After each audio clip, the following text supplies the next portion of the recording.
good one.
So Portland police stepped in and declared the unlawful assembly and then brought along the tools of the unlawful assembly, which can include tear gas and big, long wooden sticks to beat people away. Hey.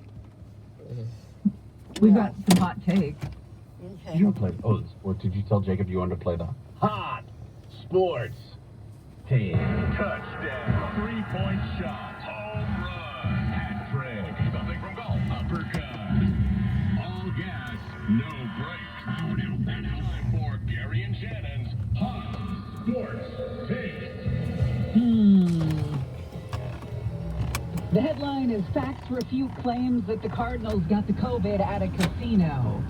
The COVID that crept through their clubhouse kept the Cardinals quarantined for nearly a week in downtown Milwaukee. Major League Baseball had to retrace steps to determine where and when the virus found a way in. Well, remember, Jerry Harrison Jr. tweeted, quote, "Hearing a few Cardinals went to a casino, question mark." Now, that's not making the allegation. It's just the Donald Trump version of many people are saying the Cardinals went to a casino. Well, the hotel and casino in question, The Potawatomi Hotel and Casino. thank you, the Potawatomi Hotel and Casino, says that it found no record of a visit from a member of the Cardinals. What do you know? That is such baloney. Well, Here's the thing, when I go to a casino, Yeah. I don't use my player's card all the time. Well, And that's the only way that they could keep a record of who's in there. they do say that because of the health and safety protocols, you have to make a reservation and you must be a member to enter the casino, according to, and some other measures too, with temperature checks and masks and stuff like that. But here's the deal. If you're the Potawatomi Hotel and Casino and you're like, yeah, my name's Shannon, I want to make a reservation for 4 of us on Thursday at 9 p.m. Oh, I'm sorry, are you a member here, Shannon? No, that's okay, because for $20 we can make you a member. No, it's free to sign up. Well, either way, I mean, but the fact that the idea, okay, because the casino says they weren't there. Here's the thing, casinos and strip clubs that look the other way, number one, they've built their business on looking the other way. Yeah. Number two, if you're going to have athletes coming to your place to spend their ridiculous amounts of money, you're 100% going to not only look the other way, but lie of question. It's the Swiss bank of American capitalism, where they're not going to tell you who their clients are. They're not going to admit who their clients are. According to the Cardinals, they say the genesis of the outbreak that took their team by surprise was an outside individual who was asymptomatic when he had contact with a member of the club. That member of the club brought it into the clubhouse, and from there the virus spread through the practices that the Cardinals have also addressed, they say. Now, according to Major League Baseball, they have some new rules. For example, everyone on the field meaning dugouts, must cover their nose and mouth at all times. Unless you're on the field of play, everyone else has to have their nose and mouth covered.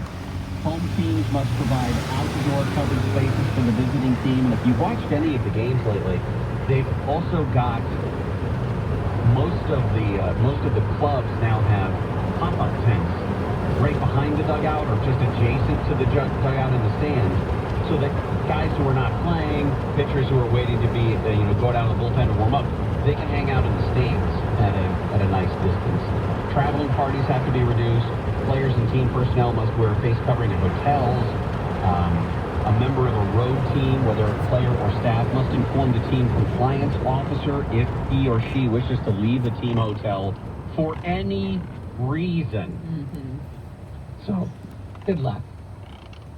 Football came out with some positive tests also. National Football League Players Association announced that 56 players have tested positive for the coronavirus since they opened training camps last week. That's the first set of results released publicly.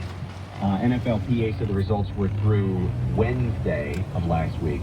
I guess it would have been through yesterday.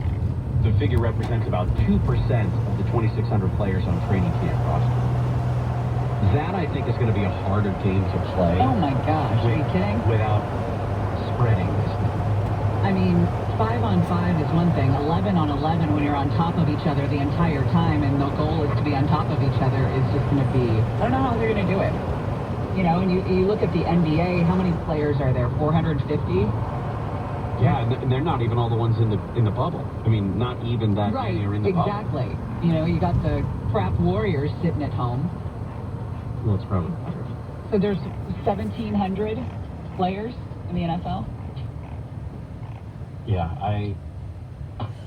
I don't know how they're going to do that, but because each one of those 56 players who's tested positive is out for at least 2 weeks now. Yeah. And then you can assume that just based on proximity and practice over these last several days, they could have easily transferred it to other people, although the vast majority of these training camps are taking place in areas that are either A, outside, or B, so humongous that they would be considered outside. So that's, I don't know. All right. We will talk trending when we come back, Gary and Shannon. If you already know what you want us to say, you're probably in the wrong place. KSI. And KOST HD2. Los Angeles, Orange County. Live on the iHeartRadio app. Prank leads to charges. I'm Layla Muhammad, live from the KFI 24-hour newsroom. Felony charges have been filed against twin brothers from Irvine who recorded a bank robbery prank for their YouTube channel. OCDA Todd Spitzer says the two guys ran around in ski masks last October, dressed in black, carrying duffel bags of money. An Uber driver who was not involved but brought into this little scheme, he was brought out of his car at gunpoint. Somebody could have been killed. Spitzer says the two were warned by police after the first incident, but repeated the stunt at UC Irvine 4 hours later. The twins have been charged with a felony for false imprisonment and a misdemeanor for false reporting an emergency. The feds say a man from Sylmar has been arrested for allegedly setting fire to a couple high-end restaurants in Hollywood during protests in May. Prosecutors say Mario Ernesto Alvarado poured a flammable liquid onto the floor and ignited it inside a building at the corner of Melrose and Highland. That has Pizzeria Mozza and Mozza to Go. That caused $500,000 in structural damage to the shop with an additional $50,000 in fire damage to restaurant merchandise. Here in Active Voice with the U.S. Attorney's Office, it says a bunch of tips from the public came in and they got some good surveillance video from inside the restaurant. If convicted, Alvarado's looking at a minimum of 5 years and a max of 20 years in federal prison. Steve Gregory, KFI News. 2 people have been arrested and 2 people sent to a hospital because of a massive fight at a hotel in Anaheim. Cops say yesterday's brawl involved as many as 100 people. One of the people who got hurt is a kid. More arrests are expected. LA City Councilman David Rue has introduced a motion that would punish the owners of homes and properties that are allowing parties and other illegal gatherings during the COVID-19 pandemic. Despite a worldwide pandemic, some homeowners are choosing to rent out their homes to massive house parties. This is irresponsible, bordering on deadly. Rue had wanted to shut off the water and power to those properties, but LA Mayor Garcetti announced last night he has already ordered that to happen. Rue also wanted to hold property owners liable for any and all problems that might happen So the Diocese of Orange has plans to apply for waivers to reopen campuses. Superintendent Aaron Barisano says parents and teachers want kids back in school. When we talk about student safety, safety isn't just health. That means that our kids need to be back in this faith-based community. They need to grow and they need to learn from within and from one another. Barisano